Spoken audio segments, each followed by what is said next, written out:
আসসালামু আলাইকুম ওয়া রাহমাতুল্লাহি ওয়া বারাকাতুহু। আলহামদুলিল্লাহি রাব্বিল আলামিন ওয়াল আকিবাতু লিল মুত্তাকিন ওয়াসসালাতু ওয়াসসালামু আলা সাইয়্যিদিনা মুহাম্মদ ওয়া আলা আলিহি ওয়া আসহাবিহি আজমাইন। আম্মা বা'দ। সম্মানিত দর্শক ও শ্রোতাবৃন্দ, আজ আমি অত্যন্ত গুরুত্বপূর্ণ একটি বিষয় নিয়ে আলোচনা করব, আর তা হলো আল কুরআনুল কারীমের মুজিজা। মুজিজা বা অলৌকিক ঘটনা সব নবী রাসূলের জীবনেই ঘটেছে, কারণ প্রত্যেক নবী ও রাসূলের সাথে আল্লাহর যোগাযোগ ছিল। প্রত্যেক নবী রাসূলই আল্লাহ তাআলার প্রেরিত পুরুষ। অন্য কথায় নবী রাসূলগণ আল্লাহর কাছ থেকে বাণী ও দিক নির্দেশনা লাভ করতেন। তারা নবুয়ত বা রিসালাতের বিষয়টি প্রমাণের জন্য প্রয়োজনের যুক্তির পাশাপাশি মুজিজা বা অলৌকিক ঘটনাও ঘটাতেন। মুজিজা আল্লাহর নির্দেশই করত এবং এ ধরনের ক্ষমতা আল্লাহ প্রদত্ত ক্ষমতারই নিদর্শন।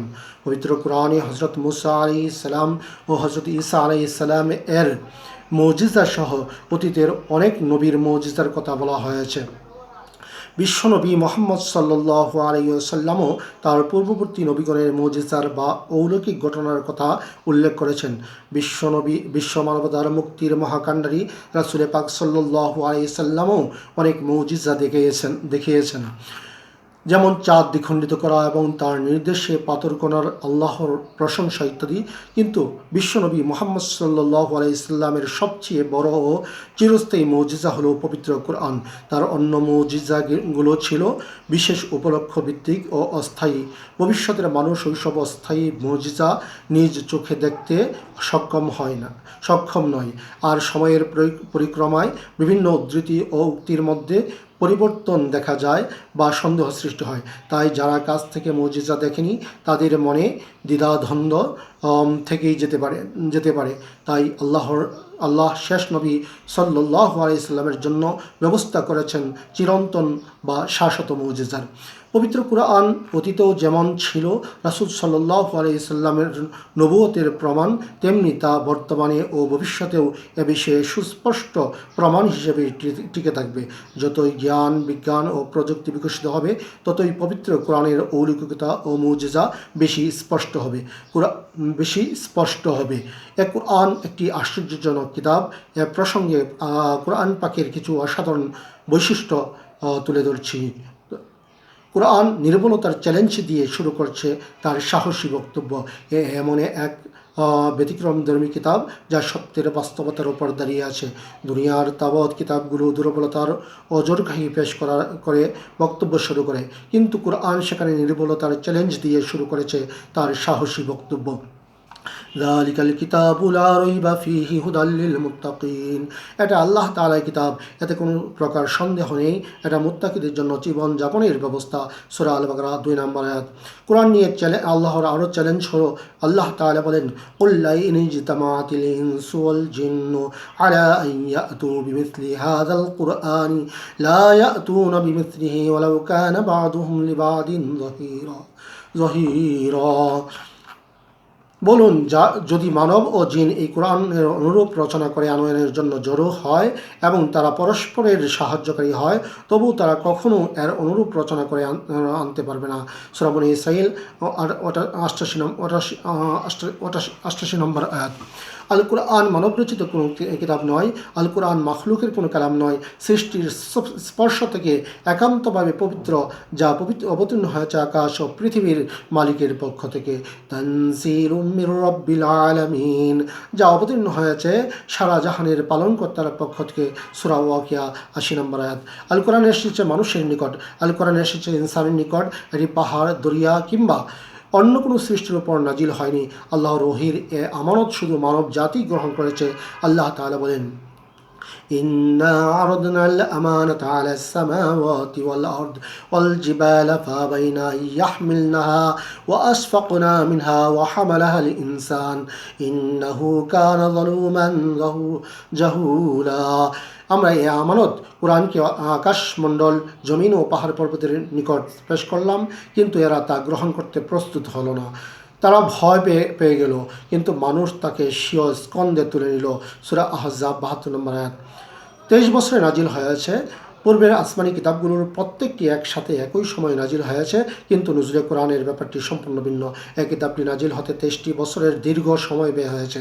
এটি একটি অসাধারণ বিষয়। এর প্রায় প্রতিটি সূরা ও আয়াতের সাথে রয়েছে সমাজ পরিবর্তনের হাজারো ঘটনা। এটি একটি কোরআনী বিপ্লবকে সূচনা থেকে সফলতার মঞ্জিলে পৌঁছে দিতে নবীজি সাল্লাল্লাহু আলাইহি ওয়াসাল্লামের জীবনের যে 23টি বছর প্রয়োজন হয়েছে, এর মধ্যে যত জটিলতা, সমস্যা ও চ্যালেঞ্জ সামনে এসে পথ রোধ করেছিল, এর জবাব ও পথ নির্দেশ দিয়েছে কোরআনের একটি সূরা ও আয়াত। ইন্না নাহনু নাযালনা আলাইকাল কুরআনা তানজিলা। আমি তোমার প্রতি কোরআন অল্প অল্প করে অবতীর্ণ করেছি। সূরা দাহর 23 নম্বর আয়াত। কোরআনের আওয়াজ বা সুর অতীব আশ্চর্যজনক। এই কিতাবটির সুর, তেলাওয়াতের আওয়াজ অতীব আশ্চর্যজনক। পৃথিবীর আওয়াজের মহাসমুদ্রের মধ্যে এটা একক ও অনন্য। এর আওয়াজের মধ্যে রয়েছে এক জাদুর প্রভাব। তাই তো হাজার বছরের দীর্ঘজীবী জিন জাতিরা যখন এক কোরআনের আওয়াজ নবীর কণ্ঠে শুনেছিল, তখন তারা এ বলে মন্তব্য করেছিল, আমরা এক আশ্চর্য কোরআন শুনেছি। কুল উহিয়া ইলাইয়া আন্নাহু ইসতামা নাফারুম মিনাল জিন্নি ফাকালু ইন্না সামি'না কুরআনান আজাবা। বলুন, আমার প্রতি ওহী নাজিল করা হয়েছে যে জিনদের একটি দল কোরআন শ্রবণ করেছে, অতঃপর তারা বলেছে, আমরা বিস্ময়কর কোরআন শ্রবণ করেছি। সূরা জিন 1 নম্বর আয়াত। কোরআন পাঠের কৌশল ব্যতিক্রমধর্মী। কোরআন পাঠ করার ব্যতিক্রমধর্মী কৌশল রয়েছে। যেন তেন উচ্চারণ করে পাঠ করা নিষেধ। উচ্চারণের বিশুদ্ধতা অপরিহার্য শর্ত। সেজন্য তেলাওয়াতকারীকে 17টি মাখরাজ উচ্চারণ স্থান চর্চা করতে হয়। অধিকন্ত স্বরধ্বনি, ব্যঞ্জনধ্বনি দীর্ঘ করা, ছোট করা, বিরতি দেওয়া ইত্যাদি বিষয়ে নির্ধারিত নিয়ম মেনে চলতে হয়। যে বিষয়টি কোরআন তেলাওয়াতের সার্বিক দিক নিয়ে আলোচনা করে তাকে বলা হয় তাজবিদ। তাজবিদ বিষয়টি আরবি ব্যাকরণ ও ধ্বনি বিজ্ঞানের সাথে এমনভাবে সংশ্লিষ্ট যা পাঠকারীকে নিখুঁতভাবে অনুসরণ করতে হয়, যেন তিনি কোনোভাবে নিজের ইচ্ছামতো কোনো উচ্চারণ যোগ করতে না পারেন। তাজবিদ সহকারে কোরআন তিলাওয়াত পূর্ণতা পায় তারতিল বা কেরাতের মাধ্যমে, কিন্তু কেরাত বা সুরের মাধ্যমে কোরআন তেলাওয়াত করার সময় গান বাজনার সুর মিশ্রণ করা নিষেধ। আল্লাহ তাআলা বলেন, অতিলিল কুরআনা তারতিলা। তুমি কোরআনকে তারতিলের সাথে অর্থাৎ ধীরস্থিরভাবে তেলাওয়াত করো। সূরা আল মুজাম্মিল 4 নম্বর আয়াত। কোরআন এক দুর্লভ ও বিরল সাহিত্য বটে। নিখুঁত চয়নে, ভাষা শৈলীতে, অলঙ্কারের যথার্থ ব্যবহার ও বলার নৈপুণ্যতা প্রদর্শনে কোরআন পাকের যে কোনো একটি আয়াতই বিশ্বের সকল ভাষায় আজ পর্যন্ত যত ক্লাসিক সাহিত্য রচিত হয়েছে তা চ্যালেঞ্জ করার জন্য যথেষ্ট। কোরআনের সব কিছু অভিনব ও আশ্চর্য। প্রচলিত সাহিত্যের দৃষ্টিতে গদ্য নয়, পদ্য নয়। এর মধ্যে রয়েছে সর্বোচ্চ মানের গদ্য সাহিত্যের সাবলীলতা আর কাব্যিক ছন্দের মূর্ছনা। এ দুইয়ের অপূর্ব মিশ্রণে সৃষ্টি হয়েছে এমন রহস্যপূর্ণ ভাবের বাহন, যাকে বিশেষিত করার কোনো বিশেষণ ভাষার অভিধানে নেই। ওমা আল্লামনাহু শি'রা মা ইয়ানবাগী লা ইন হুয়া ইল্লা যিকরুন ওয়া কুরআনুম মুবিন। আমি রাসূলকে কাব্য শিখাইনি এবং এটি তার জন্য শোভনীয় নয়। এত কেবল এক উপদেশ ও স্পষ্ট করার মাত্র। সূরা ইয়াসিন 69 নম্বর আয়াত। কোরআনের হিফাজতকারী স্বয়ং আল্লাহ তাআলা। আল কোরআন অপরিবর্তনীয় গ্রন্থ। পৃথিবীতে এমন কোনো গ্রন্থ নেই যা 1400 বছর ধরে একইভাবে অক্ষত অবস্থায় বিরাজমান। শতাব্দীর পর শতাব্দী কত সময় অতিবাহিত হয়ে গেল, পরিবর্তিত হয়ে গেল কত নদীর কত গতিপথ, কত সভ্যতার কত উত্থান পতন ঘটল, জন্ম নিল নতুন লাখো লাখো গ্রন্থের, কিন্তু আল কোরআনের রয়ে গেল আগের মতোই। আল কোরআনুল কারীমে বলা হয়েছে, ইন্না নাহনু নাযালনা যিকরা ওয়া ইন্না লাহু লাহাফিজুন। এই যিকর কোরআন আমি নাজিল করেছি আর আমি নিজেই এর হেফাজত করি। সূরা হিজর 9 নম্বর আয়াত। কোরআন কারীম লাউহে মাহফুজে লিপিবদ্ধ। আল্লাহ তাআলা বলেন, বাল হুয়া কুরআনুম মাজিদুন ফি লাওহিম মাহফুজ। বরং এটা মহান কোরআন লাউহে মাহফুজে লিপিবদ্ধ। সূরা বুরুজ 21 থেকে 22 নম্বর আয়াত। কোরআন পূর্ববর্তী কিতাবের সত্যায়নকারী। কোরআনুল কারীমে বলা হয়েছে,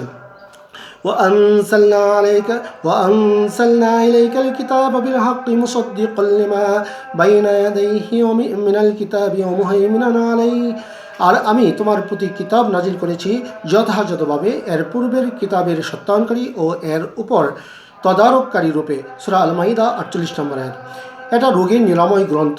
আল্লাহ রাব্বুল আলামিন বলেন, ইয়া আইয়ুহান নাসু ক্বাদ জাআতকুম মাউইযাতুম মির রাব্বিকুম ওয়া শিফাউল লিমা ফিস সুদূর ওয়া হুদাও ওয়া রাহমাতুল লিল মুমিনিন। হে লোক সকল, তোমাদের কাছে এসেছে তোমাদের রবের পক্ষ থেকে উপদেশবাণী এবং অন্তরের রোগের নিরাময়, হিদায়াত ও রহমত মুসলিমদের জন্য। সূরা ইউনূস 57 নম্বর আয়াত। অপবিত্র অবস্থায় কোরআন স্পর্শ করা নিষেধ। কোরআনুল কারীমে বলা হয়েছে, লা ইয়ামাসসুহু ইল্লাল মুতাহহারুন, যারা পাক পবিত্র তারা ব্যতীত অন্য কেউ একে স্পর্শ করবে না। সূরা ওয়াকিয়া 78 নম্বর আয়াত। কোরআনকে সহজ করা হয়েছে। কোরআনুল কারীমে বলা হয়েছে, ওয়ালাকাদ ইয়াসসারনাল কুরআনা লিযিকরি ফাহাল মিন মুদ্দাকির, আমি কোরআনকে সহজ করে দিয়েছি বোঝার জন্য, অতএব কোনো চিন্তাশীল আছে কি? সূরা কমার 17 নম্বর আয়াত। আল্লাহর প্রিয় বান্দার উপর নাজিল করা হয়। আল্লাহ তাআলা বলেন, তাবারাকাল্লাযী নাযালাল ফুরকানা আলা আবদিহি লিয়াকুনা লিল আলামিনা নাযীরা, বরকতপূর্ণ সে সত্তা যিনি তার প্রিয় বান্দার উপর ফুরকান অবতীর্ণ করেছেন, যাতে এর মাধ্যমে তিনি জগৎবাসীকে সতর্ক করে দিতে পারেন। সূরা ফুরকান 1 নম্বর আয়াত। আল কোরআন সকল মানুষের জন্য অবতীর্ণ হয়েছে।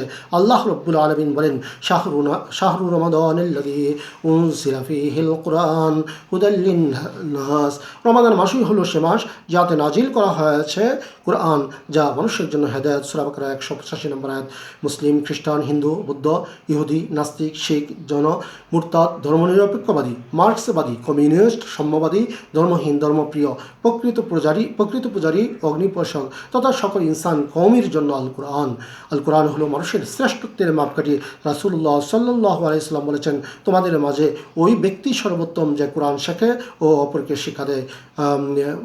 বুখারী শরীফ 4639 নম্বর আয়াত।